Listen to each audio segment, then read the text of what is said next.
Bonjour et bienvenue à l'Institut des Libertés en ce mardi 27 janvier de ce mois de janvier qui n'en finit pas car, comme chacun sait, il comporte 86 jours. J'ai l'impression qu'on a commencé janvier il y a 3 mois et que ce mois ne va jamais finir. Jamais finir. Et il continue à faire beau, c'est-à-dire quand il fait froid, il pleut et il y a du vent. Alors, voilà. Et alors, on a décidé aujourd'hui de faire un petit sujet disruptif à cause des marchés pour vous parler de l'IA DeepSeek qui aura sûrement, le temps que cette émission sorte, vécu d'autres jours. Mais hier, donc lundi, on a vu que cette IA qui a été développée en 2 mois pour a priori moins de 10 millions de dollars a été première dans l'Application Store et elle pesait sur le marché hier de lundi.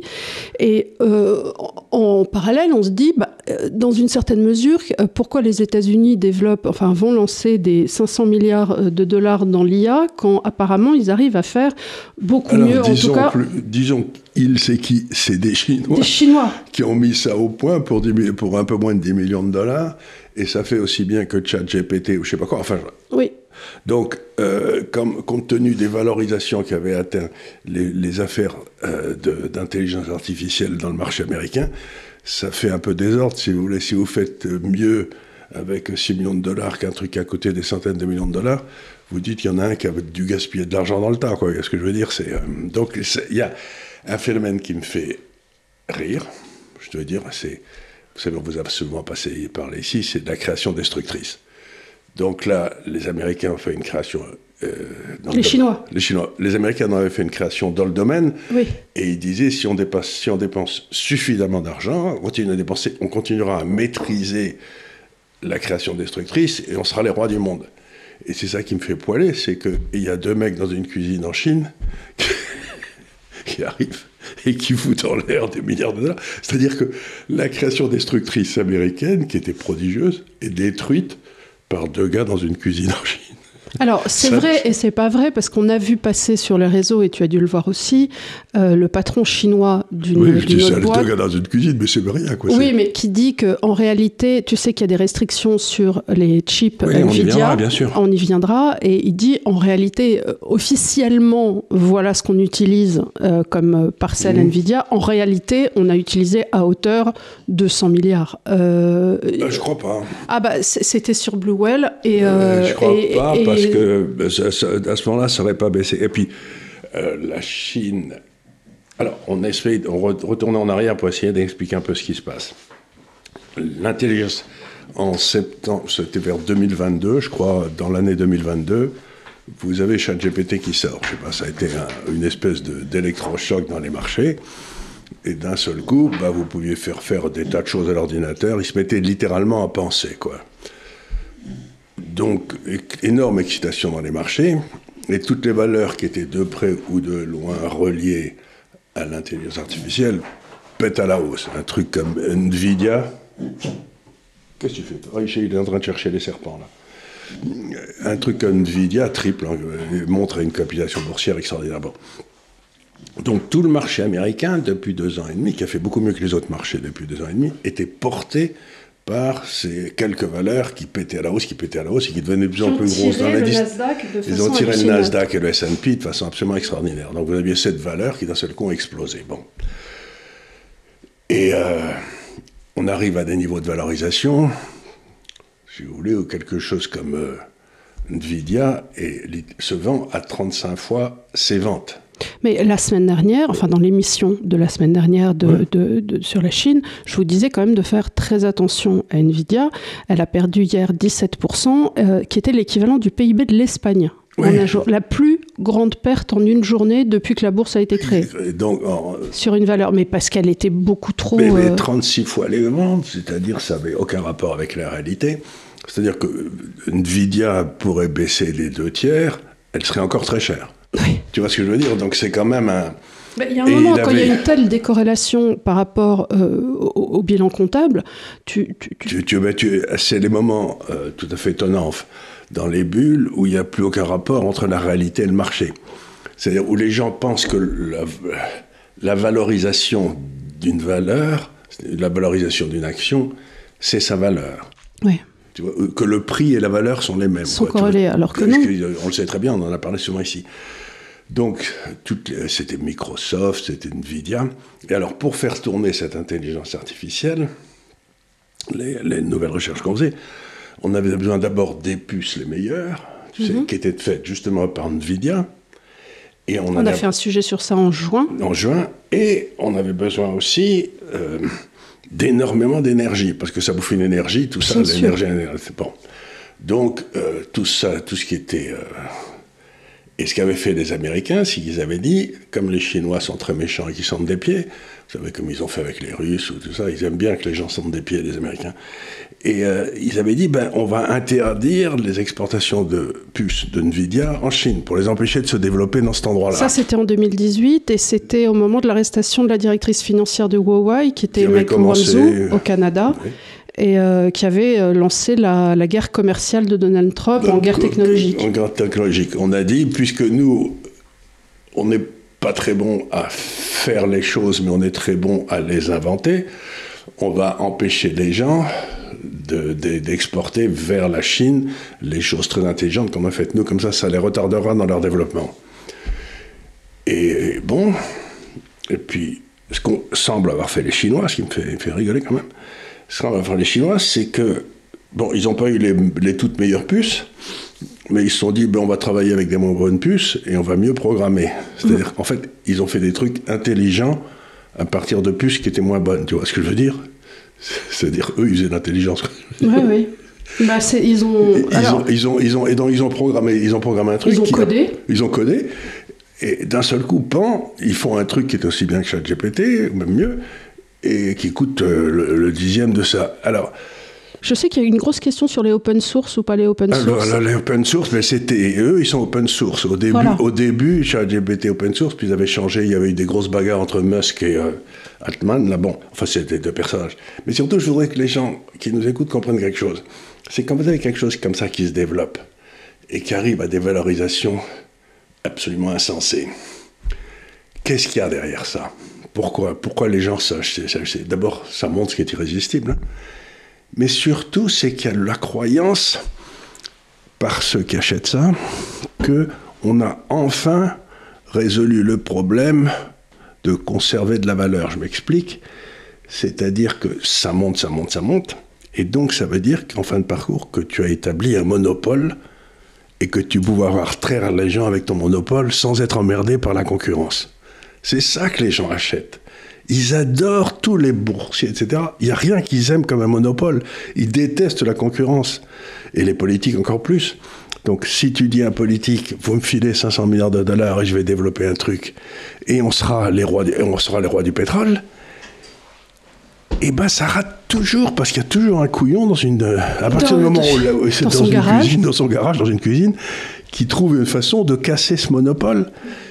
Et tant mieux. Et tant mieux, et c'est pour ça que le capitalisme marche. Parce qu'il est disruptif. Parce qu'il est disloquant, parce qu'il est révolutionnaire.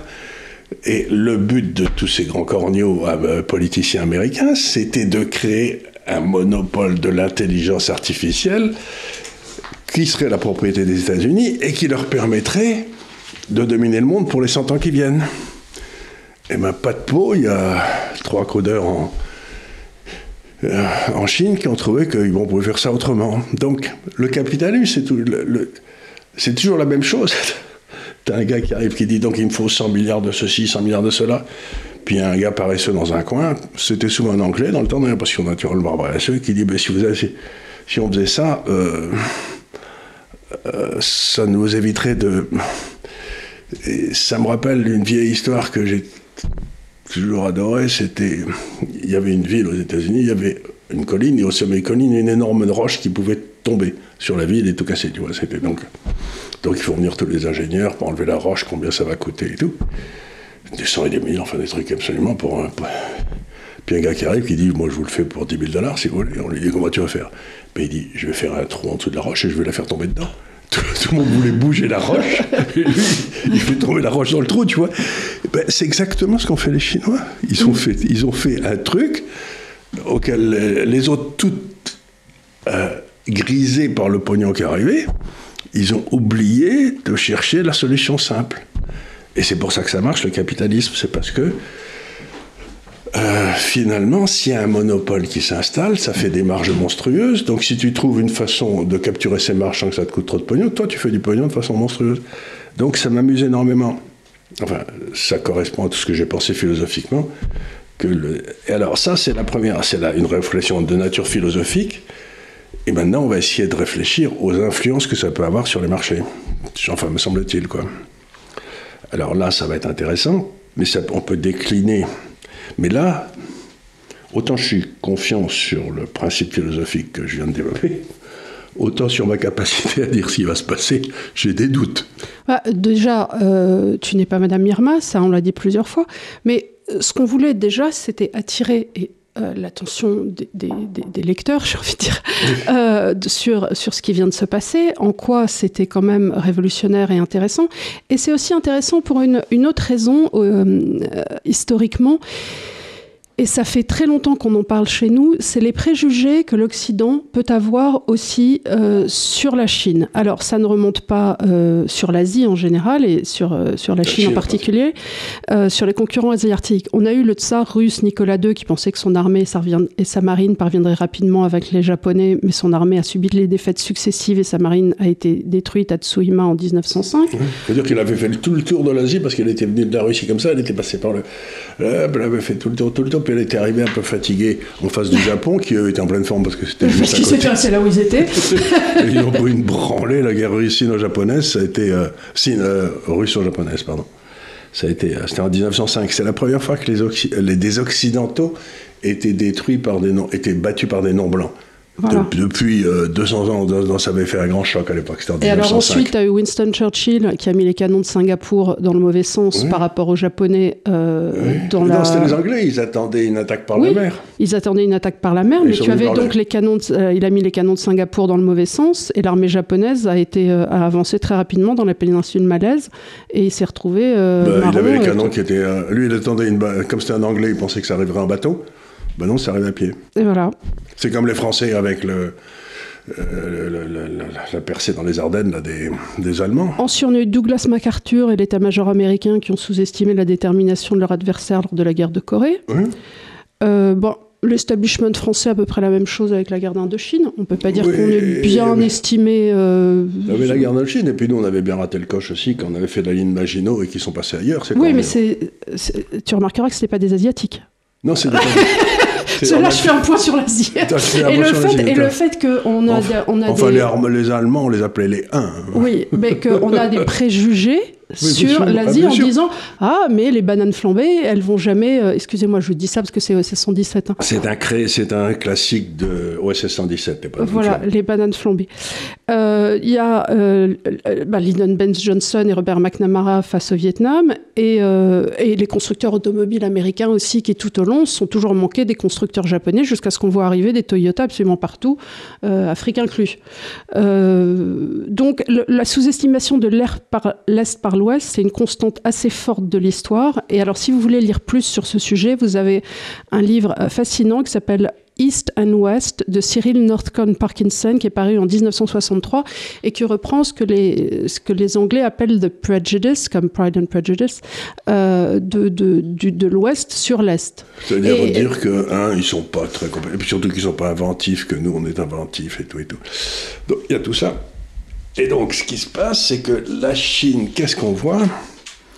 Ils dominent maintenant l'industrie automobile, toutes les grandes industries de technologie, etc. Ils sont dominants maintenant. En l'espace de 10 ans, ils sont passés à ça. Il y a 10 ans, on pensait qu'ils étaient capables que de faire des t-shirts, et pouf, de peau, ils font des centrales nucléaires maintenant, et des systèmes de transport et tout. Et nous, on était tout fiers parce qu'on allait dominer l'intelligence artificielle. Alors, c'est pas que je me réjouisse que qu'on ne domine pas l'intelligence artificielle, c'est pas ça l'idée, mais c'est l'idée, si vous pensez fondamentalement que vous êtes meilleur que les autres, ça veut dire que vous êtes raciste. Donc on a une espèce, comme tu l'as fort bien dit, une espèce de racisme ambiant vis-à-vis de ces pays-là, qui est tout à fait extraordinaire et qui est de moins en moins justifié, quoi. Donc, qu'est-ce que ça veut dire ? Ça veut dire un truc aussi, c'est que la bourse de New York avait une espèce de prime. D'abord, c'est cette valeur incroyable, plus le fait que c'était des valeurs américaines. C'est-à-dire, on en a parlé, c'est souvent, on payait pour cet exceptionnalisme américain. Très cher. Très cher. Et là, la question dans ce tremblement de terre, est-ce qu'il y a vraiment un exceptionnalisme? Parce qu'on se posait la question, est-ce que c'est la poule? Est-ce que c'est l'œuf? Est-ce que c'est le dollar qui fait l'exceptionnalisme? Est-ce que c'est l'exceptionnalisme qui fait le dollar? Et là, on en est rendu au point de se dire, mais est-ce qu'il y a même un exceptionnalisme? Puisque là, on trouve avec une fraction du prix qu'on a un code en open source qui permet de disrupter effectivement toute l'intelligence artificielle et finalement de se dire, mais en gros, pourquoi on paye cette prime aux actions? Alors, la bonne réponse à ça, c'est que nous, on a essayé de faire tout ça. C'est que je dis, je ne sais pas si cet exceptionnalisme existe. Je ne sais pas s'il va disparaître, demeurer, mais par contre... Mais il va y avoir une correction. Eh bien, ça, c'est évident. Mais par contre, ce que je sais, c'est que tous les endroits où la Chine est maintenant dominante, ils font des vrais trucs, des machines, outils, etc. Sûr, Des trains, là, il n'y a pas d'exceptionnalisme chinois, il y a un contre-exceptionnalisme chinois. Donc je me dis, là, je surpaye. Bon, je surpaye, mais je surpaye en connaissance de cause, puisque les Américains sont tellement plus intelligents que tout le monde. Et là, je sous-paye parce que les Chinois sont plus cons que tout le monde. Ils sont des pieds. Ils sont des pieds, ils sont pas beaux. Voilà. Et donc je me dis, comme je suis un horrible financier, je me dis, j'ai une fâcheuse tendance à acheter ce qui est pas cher. Bah oui, moi aussi je préfère acheter ce qui est pas cher. Avec les copines, c'est un peu ce qu'on cherche à faire toujours. Voilà. Trouver le petit tapissier qui va te faire le truc moins cher. Ce qui se passe, et ça fait un petit moment qu'on vous parle des actions chinoises. Au début, on vous a parlé des obligations, puis on vous a parlé des actions chinoises, en vous disant qu'elles n'étaient pas chères, que vous avez des très bons produits et tout. Plus que jamais. Plus que jamais, parce qu'en plus, ils seraient peut-être parmi les meilleurs aussi à faire des... Et ils sortent, je crois, plus d'ingénieurs dans tout ce qui est informatique, les Chinois, que tout le reste du monde combiné. Tous les ans. Donc, tu te dis, parmi tous ces gars-là, il y en a peut-être un ou deux qui vont avoir une idée de... Tu vois, c'est ce qui est passé, d'ailleurs. Et tu vois, ce que je trouve de rigolo, c'est qu'il y a eu ce débat avec Altman, justement, au début, de dire est-ce qu'on va coder en open source ou pas. Et puis, finalement, Musk est arrivé en râlant, il y a eu cette bataille entre les deux. Et là, c'est passé en open source. Alors, moi, je trouve ça intéressant moi, j'aime bien le côté encyclopédique comme ça, de se dire... Et surtout que tout le monde peut intervenir. Voilà. Il ne s'est pas protégé par des brevets, c'est ouvert. Je ne sais pas si tu as vu, attends. Et pendant ce temps-là, nous... on a lancé une IA qui s'appelle Lucie, je crois. Et le truc, on lui a demandé de faire, tu sais, des opérations genre 2, plus 3, parenthèse, 3 fois 6, fermer la parenthèse. Il n'est pas capable de faire ça. C'est-à-dire que tu sais que tu dois d'abord calculer la parenthèse et puis ensuite... Je sais qu'il a programmé. C'est le maire. C'est le maire. et je te jure, tu peux demander à l'IA comment je fais une omelette avec des œufs de vache et elle va te répondre. Oui, parce que le problème avec l'IA, c'est qu'elle a un peu honte quand elle ne sait pas.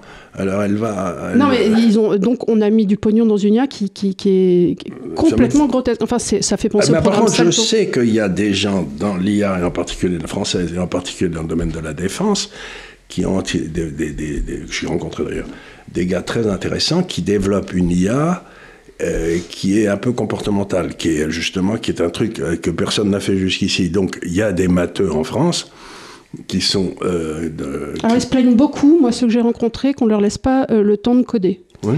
Et on leur demande de coder très vite, et de sorte que... Il faut faire des effets d'annonce, tu sais. Nous aussi on fait une IA et tout. Oui, mais apparemment, si tu veux vraiment faire un truc avec... c'est ce qui fait la différence, il faut laisser le temps de coder un truc intelligent. Alors nous, on travaille avec, vous savez, GAFCAL, on a une équipe qui est à Cannes, où il y a des grands spécialistes de l'IA, on travaille avec eux.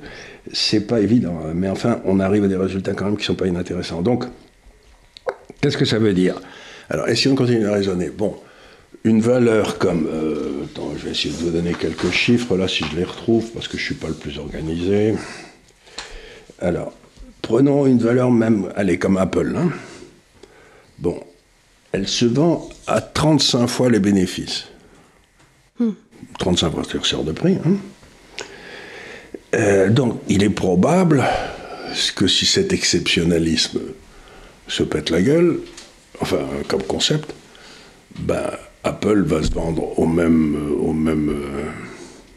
même multiple que Huawei, que le concurrent chinois. Je ne pense pas que cette correction du marché arrivera en une fois. Non, ça va être toujours comme ça. Voilà, il va y avoir des dead cat bouncing avec force.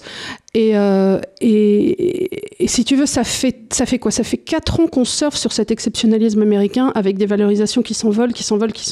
Donc il va y avoir des corrections relativement brutales, mais par palier. Hein. Ben, ça va tomber par palier. Et puis il faut que vous sachiez quelque chose dans les marchés. C'est que ce qui est terrible dans les baisses, comme elles vont se produire, c'est ce que tu dis, dans les baisses, si elles se produisent, quand elles se produisent, c'est que ça remonte tout le temps. C'est-à-dire, je m'explique, ça baisse de 3, 4, boum, pam, pam, pam, et puis hop, ça remonte de 5. Alors tu te dis, c'est fini? Et puis pas du tout, et puis ça rebaisse de 3, 4, 5, donc... Oui, parce qu'il y a des gens qui achètent le dip aussi. Il y a des gens qui achètent le dip, mais surtout ce qui se passe, c'est qu'en 87, quand il y avait eu le marché qui avait baissé de 23% en une journée, c'est pouf. Puis... Bah là, ça a été 17, Nvidia, hier. Mais celle-là, c'était le marché dans son ensemble, c'est pas une seule valeur, ça arrive, 17 valeurs. Quand le marché avait baissé comme ça d'un seul coup, j'avais regardé après le mois d'octobre, ça s'était produit, eh bien, il y avait eu plus de jours en hausse que de jours en baisse en octobre. Et donc, mais les jours en hausse, t'étais en hausse d'1%, et les jours en baisse, t'étais en baisse de 4%. Donc, c'est ça qui est tuant dans une baisse, c'est que ça... Le plus petit violon du monde. Exactement. Donc, et pan. Donc, tu te dis, bon, ben, ça a baissé beaucoup, puis ça remonte un petit peu, tu te dis, c'est fini, et puis pas du tout. Donc, ce qui est tuant dans les baisses, c'est la volatilité augmente de façon extraordinaire. À la place d'avoir le marché qui bouge de 1,5% par jour, tu as le marché qui se doit bouger mais dans les deux sens, de 2 ou 3% par jour.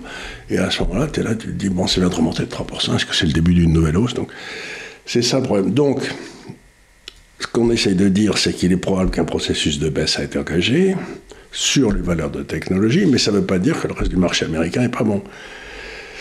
Et j'ai vu hier, par exemple, le Nasdaq a ramassé 3%, je crois que le Standard & Poor's est monté.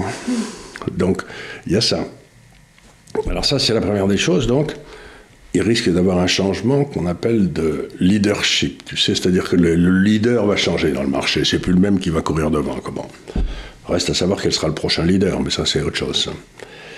La deuxième des choses qui me paraît évidente, c'est que depuis 1 an, comme on l'a signalé ici, le marché chinois, en une seule monnaie, dividende inclus, fait mieux que le marché américain. Tu vois, même avec ces 7 valeurs qu'il y avait, bon. Personne n'en a parlé, sauf nous. Qu'est-ce que ça veut dire? Ça veut dire que si d'un seul coup, les gens ont l'impression que la Chine devient bonne dans tout ce qui est intelligence artificielle, en plus de ce qu'elle est déjà, les gens qui ont 0 en Chine vont se dire « mais j'en ai pas assez ». Donc, c'est-à-dire qu'on peut avoir un effet de dégonflement aux États-Unis et un effet de gonflement en Chine. C'est alors, logique, hein. 2 choses. 1, on va avoir droit aux suspects habituels qui vont nous expliquer que Taïwan est sur le coup d'être envahi, hein, parce qu'ils adorent. Depuis le Washington Post au New York Post et tout ce que tu veux, depuis leur bureau. Que la Chine va s'effondrer d'un jour ou l'autre, je ne sais pas pourquoi. Que la Chine va s'effondrer d'un jour ou l'autre. Oui, mais ça devient de moins en moins crédible. Oui, et bon, on est toujours quand même dans l'attente des droits de douane, tariffs. Oui, mais t'es bien joli, les droits de douane tarifs, mais si par exemple... Allez, on va faire une... un ennemi fort, c'est pas comme un ennemi faible. Tu ne peux pas permettre de le traiter de la même façon. Je suis bien persuadé que Trump et Xi ont déjà échangé longuement et qu'il n'y a toujours pas eu de droit de douane sur la Chine. Ouais, je pense que pour l'instant, il y a eu beaucoup de paroles verbales. Non, mais on tape sur... On tape sur la Colombie. On tape sur la Colombie, on tape sur... Et quand on est dans la cour de récréation... et qu'on est le mâle dominant, il faut taper sur les plus petits.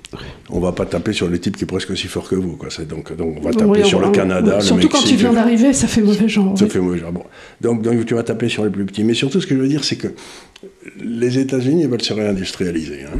Oui, bon, ça c'est très clair. C'est le message. Vous faites venir vos entreprises aux États-Unis. Mais pour te réindustrialiser, tu as besoin de machines-outils. Or, aujourd'hui, il n'y a plus d'industrie de machines-outils aux États-Unis. Les machines-outils, elles sont faites par qui?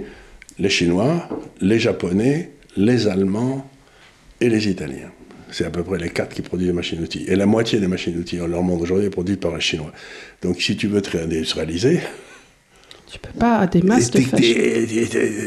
Où est-ce que tu vas acheter tes machines? Sans compter les fermes à panneaux solaires, sans compter tout ça, c'est la même chose. C'est-à-dire que tous les biens d'investissement, maintenant, aujourd'hui, sont produits en majorité. Les trains à grande vitesse, etc., c'est par la Chine. Donc, c'est pas une bonne idée de mettre des droits de douane sur des produits que tu vas acheter et dont tu as besoin. Oui, non, c'est pareil, c'est pas... Tu tires une balle dans le pied, une anthologie. Donc, tout ça me fait penser... Donc, on dit, il est possible que Maintenant, si tu es les États-Unis et que tu essayes de vendre des produits à la Chine, qu'est-ce que tu peux vendre? Tu peux vendre de l'énergie et tu peux vendre de la bouffe. Et les Chinois, ils sont d'accord pour acheter de l'énergie et de la bouffe, à condition qu'elle ne soit pas trop chère. Et le truc le plus facile pour que l'énergie ne soit pas trop chère, c'est quand même de demander aux Chinois de réévaluer leur monnaie. Mais ils ne peuvent pas réévaluer leur monnaie tant qu'il y a le yen qui fait l'andouille. Ah bah oui, on a un problème avec le yen, ça, donc, on en parle depuis suffisamment. Donc il va falloir, à mon avis, que si et il va falloir Trump vont appeler le Premier ministre japonais en lui disant, dites, tant que c'était Biden, ça va, mais maintenant, il faudrait peut-être arrêter les bêtises. Il faudrait peut-être jouer collectif. Il faudrait peut-être jouer collectif, et donc vous allez monter avec le...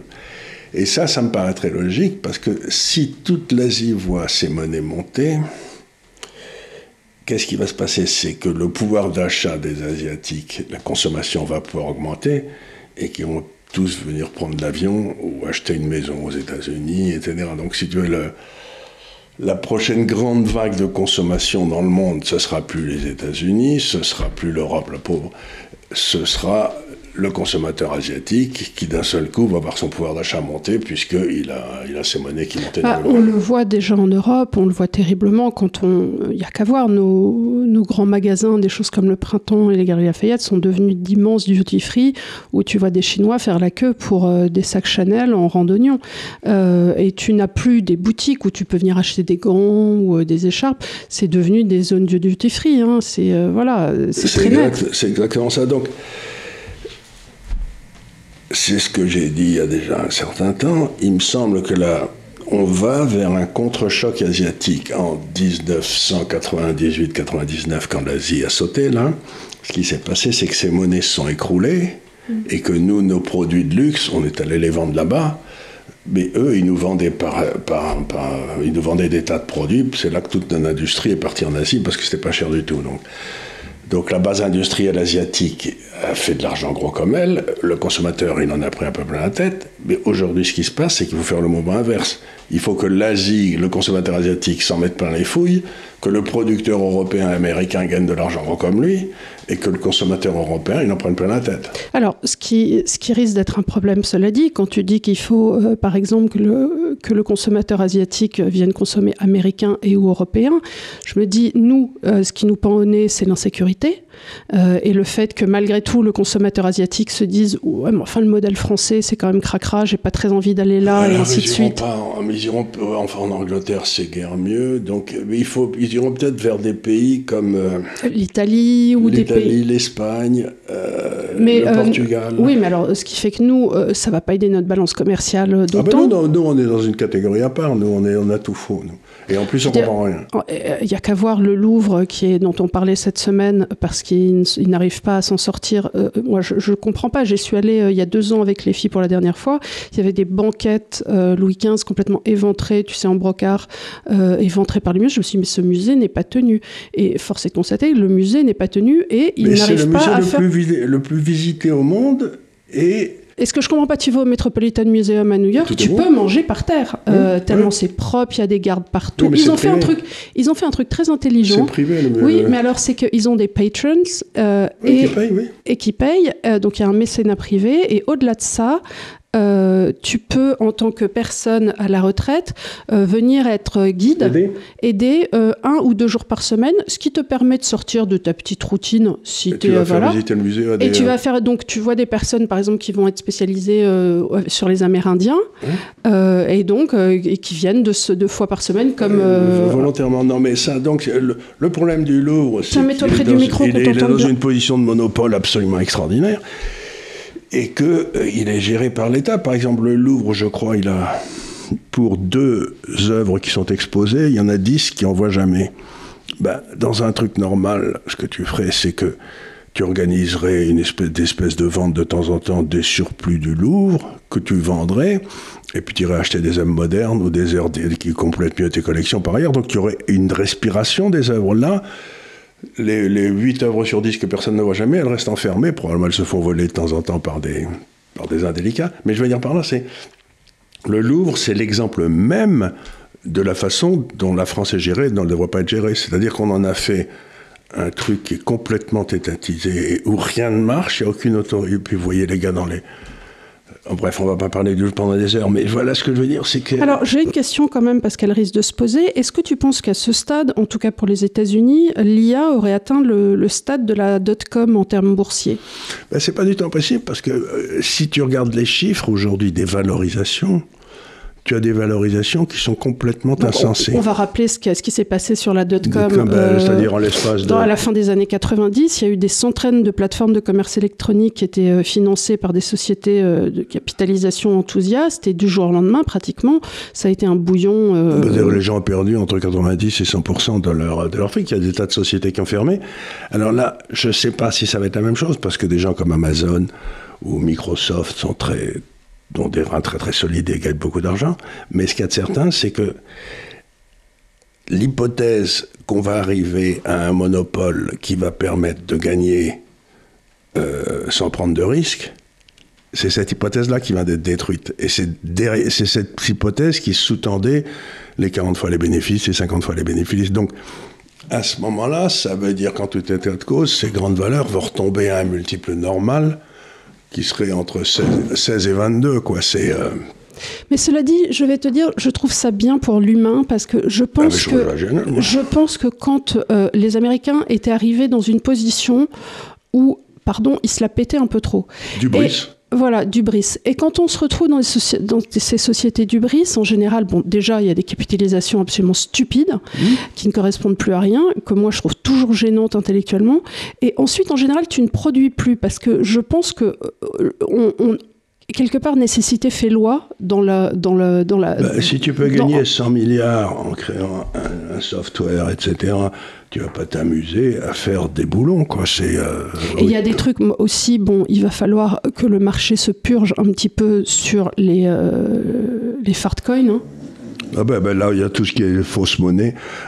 Alors, encore une fois, on revient à la même chose. Ce qu'on a dit souvent, dans le côté des coins et tout, vous avez le Bitcoin et vous avez les autres. Les autres, je ne vois pas très bien pourquoi ça vaut quelque chose, mais ça, on peut en discuter. Donc, il est certain qu'à ce moment-là, tout va se péter la gueule et qu'on sera... Toutes les plateformes se sont pétées la gueule en 2000. Celle qui a réémergé de l'autre côté, c'était Amazon. Parce que, c'est elle qui a réémergé, parce que c'était sans doute la meilleure. Et donc là, on va avoir un pétage de gueule. Et si je devais faire un pari, je dirais ce qui réémergera de l'autre côté, c'est le Bitcoin. Et puis tout le reste va être détruit. Alors moi, j'ai eu un problème récemment avec Bitcoin que je te soumets, qui est le suivant. Moi, j'ai connu le Bitcoin tout au début du mandat de François Hollande. C'était à l'époque, sur les plateformes, il valait pas grand-chose, il valait 2 pizzas. Et je l'ai connu à l'époque sur les plateformes de Liborg, parce que c'était des libertariens... Voilà, et je me souviens, je me suis dit, est-ce que j'essaye ? Je sais pas, puis c'était très compliqué à l'époque, fallait vraiment... Et ce qui m'a attiré au début dans cette idée, c'était le côté libertarien, c'était de me dire, c'est hors système. Aujourd'hui, je trouve des gens qui viennent me dire, ah mais c'est formidable, on va créer une réserve de Bitcoin à la BCE et qui pousse... comme des ânes dans cette direction parce que, évidemment, ça va augmenter la capitalisation du dit Bitcoin. Alors, tu comprends, ça me pose un souci parce qu'on n'est pas là...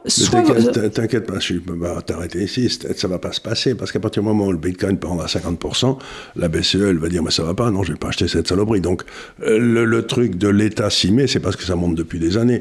Mais le jour où ça perd 50%, tu imagines un inspecteur des finances recommandant d'acheter des bitcoins. Oui, mais c'est eux...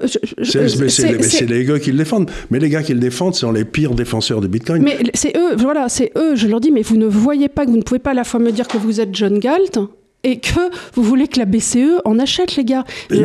Structurellement, vous voyez bien... Parce que comme ils sont en position...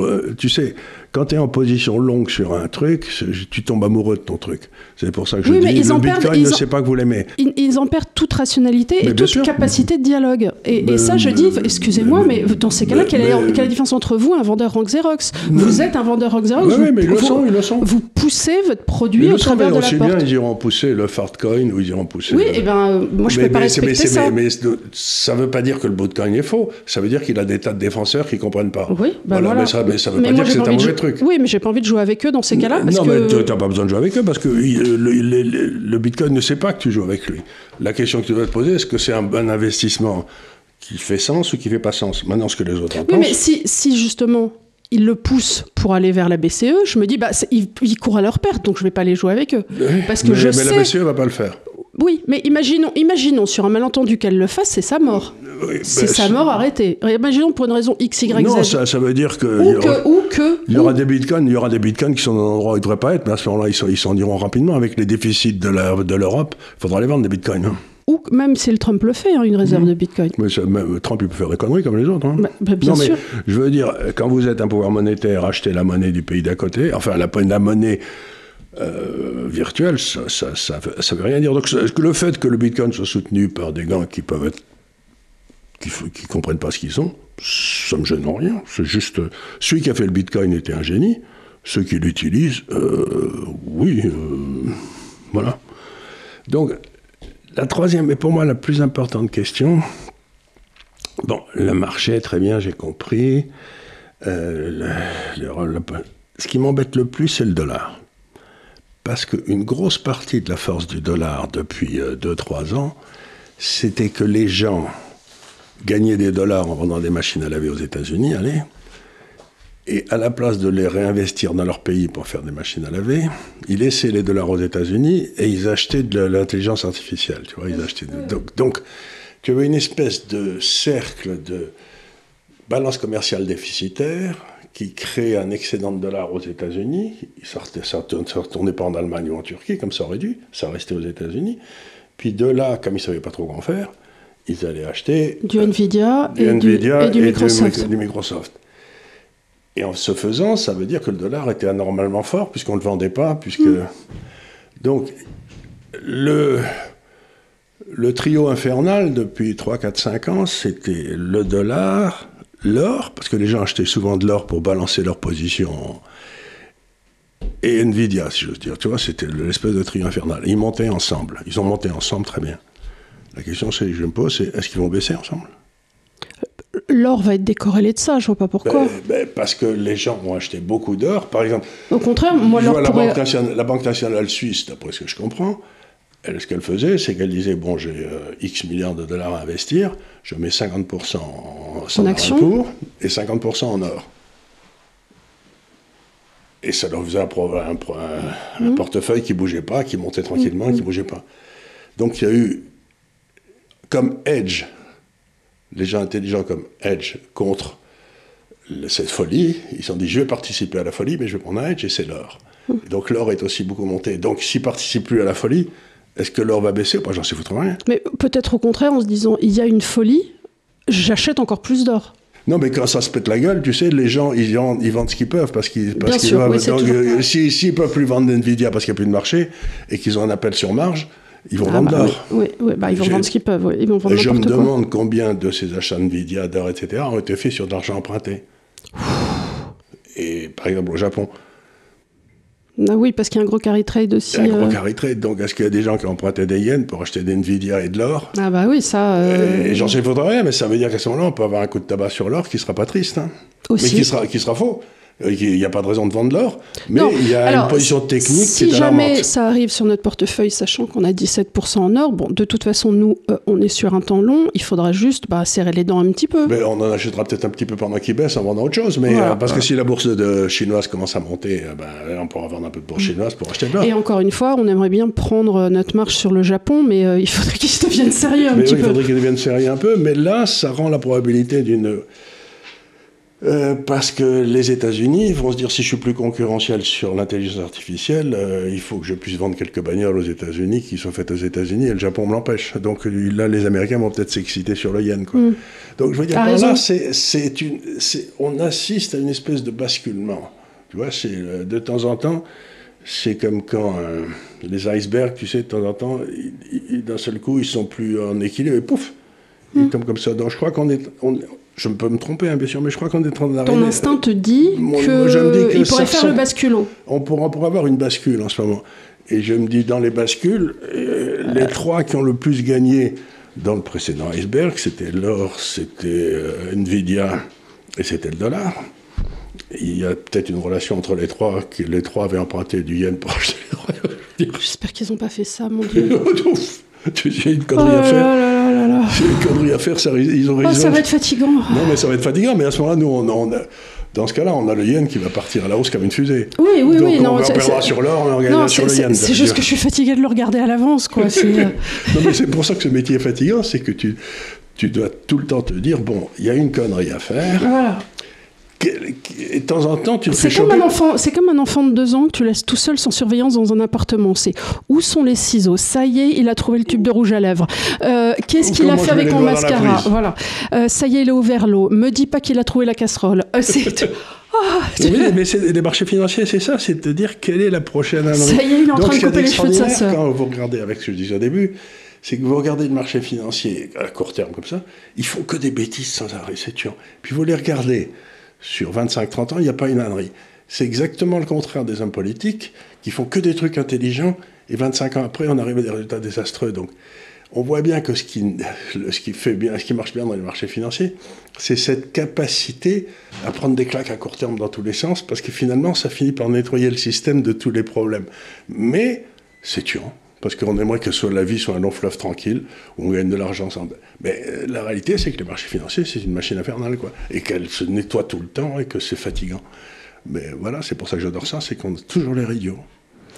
En fait, j'ai eu des radios toute ma vie, moi. Ça me tue. Non, mais c'est d'un certain côté, tu ouvres chaque jour en disant que tu ne sais pas ce qui va se passer. Et là, bon, on est donc le 27. Je pense qu'on ouvre une petite période de... on va bien voir, parce que c'est toujours pareil. Quand il y a des baisses comme ça, tu le disais, on vend ce qu'on peut vendre. Ce qui veut dire qu'on peut aussi ouvrir des portes devant l'enfer, du style à la Liman ou des choses comme ça. Parce que tout à coup, il y a un emballement sur quelque chose. Et surtout, ce qui se passe, c'est que c'est à ce moment-là, si par hasard on a un portefeuille... S'il y a eu des positions à découvert qui ont été prises... Absolument, il peut se passer des trucs, mais surtout, c'est là qu'il peut se produire des occasions d'achat incroyables. Ah oui, parce que si tu as de la liquidité. Si tu as ton portefeuille qui est bien liquide, et nous, ce qu'on essaie de faire dans l'université de l'épargne, c'est d'avoir un portefeuille qui, dans à peu près toutes les possibilités, peut être liquidé en une journée. Donc, si votre portefeuille, en principe, il est liquidable dans la journée. Mais s'il y a des gars comme... Quand des trucs qu'il faut 35 ans pour les liquider, ça va être difficile. Hein. Est-ce que... Alors, j'ai entendu Trump, hier, dans une conférence de presse, dire qu'il allait demander à la Fed de baisser les taux. Bon, ça, il peut toujours demander ce qu'il veut. En principe, elle est indépendante. Mais alors, il a dit, but do you think Mr. Powell will listen to you? He said, I will make a very strong case. Mais je ne sais pas s'il a raison. Encore une fois... J'y ai réfléchi et je me suis dit, si malgré tout il baisse les taux, en tout cas pendant un moment, parce que s'il avait monté les taux... ils les ont montés pour l'instant. Ils les ont montés. Mais ils sont, tu sais que les taux sur le 10 ans sont pas loin de 4%. Donc, parce que notre problème, nous, c'est le roulement de notre dette française. Si par exemple, oui, alors... Si les taux continuent de monter, on ne va plus avoir de capitaux, parce que tout le monde va rester aux États-Unis. Tout le monde va rester... Oui, mais alors aussi, il y a aussi autre chose. Si... La réalité, c'est que les taux d'intérêt, c'est une bête très compliquée. Et donc, il y a deux deux composantes toujours, c'est l'inflation et la rentabilité du capital investi, en termes réels. Et tous les travaux que j'ai faits montrent que les taux d'intérêt sur le 10 ans c'est la golden rule comment il s'appelle le prix Nobel français d'économie, bref. Je l'ai. Alphonse Allais. Non, c'était pas Alphonse Allais, c'était Maurice Allais. Maurice Allais. Oui, Alphonse Allais, c'était Maurice. Oui, mais tu vois que c'est rangé au bon endroit. C'était Allais, c'est ça. Le nombre de fois je suis allé rue Galilée quand je voulais aller rue Copernic, inversement. Oui, donc Maurice Allais, c'est la règle c'est-à-dire que les taux d'intérêt sur le long terme, et je peux expliquer pourquoi, doivent toujours être à peu près au niveau de la croissance nominale du PIB. Donc aujourd'hui, la croissance nominale du PIB est à peu près à 6 et les taux d'intérêt sont à 4. Donc si les taux d'intérêt sont trop bas, ça fait des mauvaises allocations de capital, etc. Bon. Donc ça veut dire qu'il faudrait que ça monte à 6. Mais maintenant, si Trump prend toutes les mesures anti-gaspillage étatique, etc. Sachant qu'il a été élu pour combattre l'inflation. Oui, non, il a été élu aussi pour faire reculer l'État. Hein. C'est masque, etc. Il n'y a pas que l'inflation, parce que...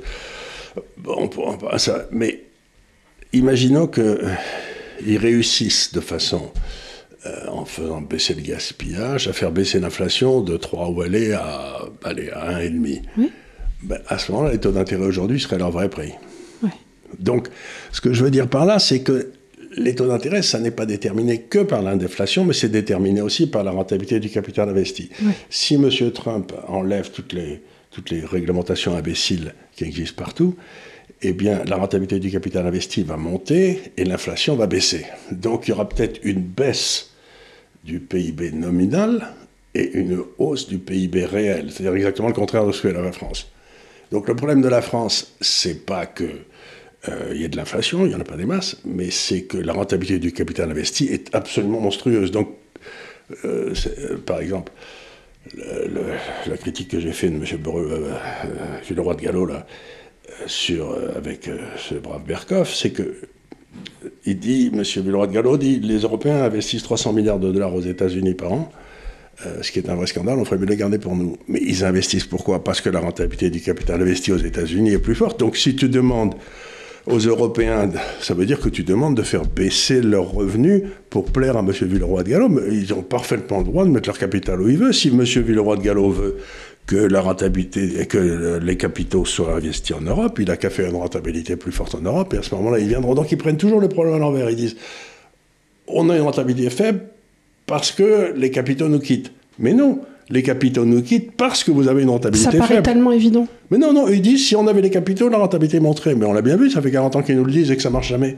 Donc, jusqu'à ce qu'ils capturent le capital. Donc ce que j'essaye de dire, c'est que dans les grands déséquilibres qui étaient là à la fin de l'année dernière, la sous-évaluation de la bourse chinoise, à mon avis, ça risque de se corriger. Le yen et le yuan, ça va monter, donc ça, je suis assez tranquille.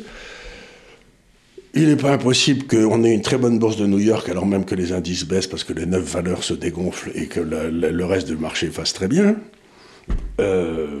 Les sociétés européennes qui ne sont pas trop mal gérées vont s'en sortir, mais je ne vois toujours pas la moindre solution pour les problèmes budgétaires de la France ou des pays comme ça. Donc, je me dis, le portefeuille, il peut continuer à avoir Schneider qui s'est ramassé une gamelle hier parce qu'elle est dans l'intelligence artificielle, donc on a tout vendu. C'est bête, parce que c'était très belle valeur, achetez-en. Mais ce que je veux dire par là, c'est qu'on reste dans la même configuration du seul endroit dans le monde qui comprend rien, qui est l'Europe. Donc c'est l'endroit où il ne faut pas avoir de contrats. Tu peux avoir des actions, tu peux avoir de la propriété, mais tu ne peux pas avoir autre chose que ça, quoi. Parce que sinon, donc en tout cas, là, si dans les semaines qui arrivent, il y a une correction sur l'or, ne vous en faites pas, commencez pas à tout vendre. Hein. Soyez quand même serein. Ça se passera probablement, s'il y a une correction sur l'or, avec une hausse du yen aussi. Donc pour ceux qui ont du yen et de l'or, ça sera... Voilà. Mais en tous les cas, il va y avoir des corrections. On n'est pas trop, nous, sur les valeurs... D'abord, on n'a pas été du tout, mais surtout, le portefeuille qu'on a bâti, en principe, c'est là qu'il devrait faire preuve de toute sa souplesse et sa félinité. Voilà. Il sera tout à fait capable de résister à tout ça. Mais voilà. Donc, il ne faut pas paniquer, mais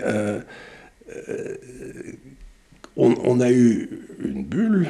Ne m'appelez pas parce que Siemens a perdu 10%, comme vous l'avez fait hier. Oui, mais c'est normal. Voilà. C'est normal.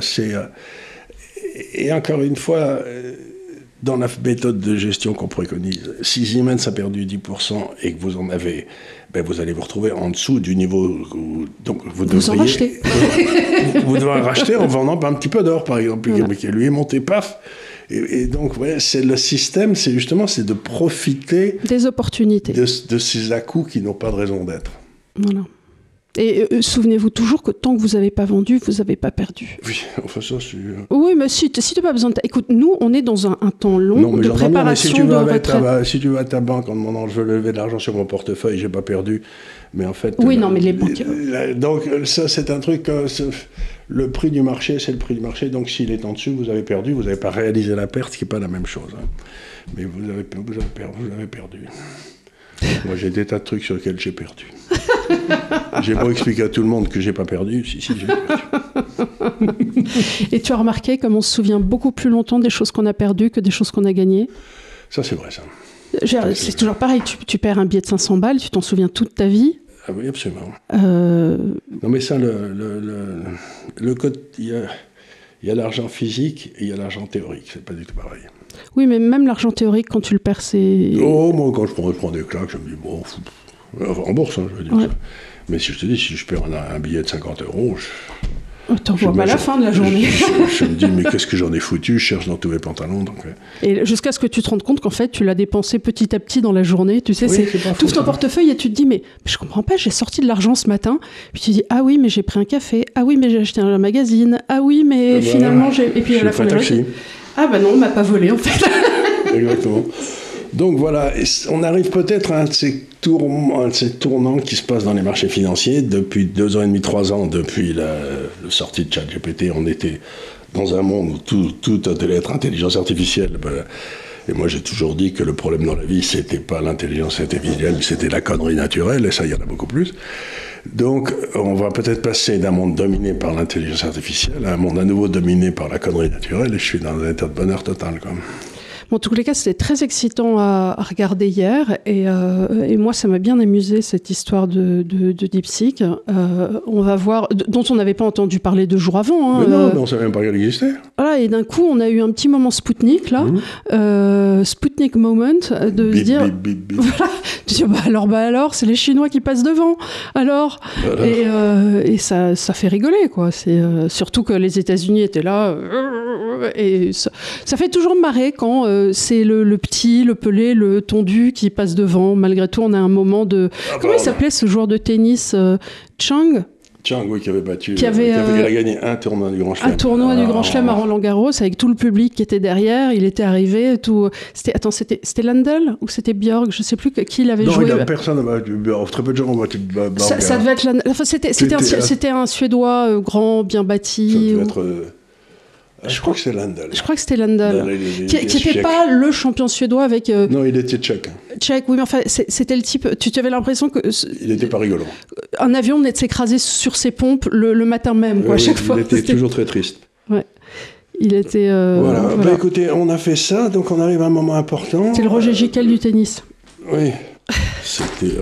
Donc voilà, c'est... on est content. Ça devient intéressant à nouveau. Il va y avoir des gens qui vont perdre beaucoup d'argent, qui en ont déjà perdu. Et donc, cette espèce de mécanisme de l'intelligence artificielle que les États-Unis allaient monopoliser, ça vient de voler en éclats. Poum. Conséquence, on verra. Écoutez, on va suivre ça de près. En tous les cas, on voulait vous en parler parce que c'était un de ces moments de cristallisation des marchés, donc ça nous a bien amusés. Et écoutez, on reste en ligne pour de plus amples informations. N'hésitez pas à poser vos questions, parlez-en autour de vous, mettez-nous des pouces parce qu'on va bientôt passer les 400 000 sur notre chaîne, donc on est très contents. Et on vous dit à la semaine prochaine. Merci beaucoup.